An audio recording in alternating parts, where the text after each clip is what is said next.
La foi et la justification par Pascal Dinoft. Nous avons vu que justifier ne signifie pas rendre juste, mais déclarer juste.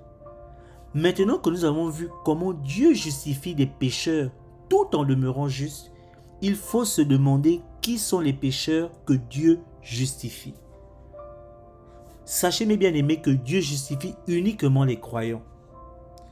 La parole déclare: l'homme est justifié par la foi sans les œuvres de la loi. Romains 3 à partir du verset 28.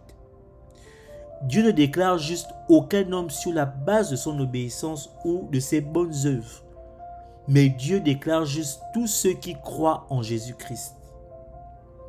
La Bible est sans équivoque et déclare ceci: car c'est par la grâce que vous êtes sauvés par le moyen de la foi.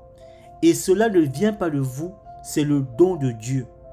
Ce n'est point par les œuvres afin que personne ne se glorifie. Éphésiens chapitre 2 à partir du verset 8 à 9. L'Écriture ne présente pas la foi comme la cause ou la base de notre justification, mais uniquement comme le moyen. Ce n'est pas la foi elle-même qui nous rend justes aux yeux de Dieu, c'est Jésus-Christ. La foi n'est pas simplement quelque chose de passif, elle est quelque chose d'actif, un acte positif. Elle est une œuvre. Croire, c'est faire quelque chose. Ainsi, la justification n'est pas quelque chose que nous avons mérité. Il s'agit de l'œuvre de Christ et c'est un don, une grâce, un cadeau de la part de notre Dieu. Pour que la justification demeure une grâce, il n'y a qu'un seul moyen compatible pour la recevoir, c'est-à-dire la foi. Ainsi, la foi exclut toute possibilité pour celui qui est justifié de se glorifier. Il ne peut qu'être humble et reconnaissant.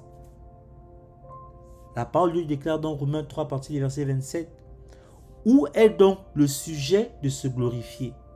Il est exclu. Par quelle loi? Par la loi des œuvres? Non, mais par la loi de la foi. Sachez mes bien-aimés que l'objet de la foi, c'est Jésus-Christ. Et seule la foi personnelle en lui sauve. Soyez bénis.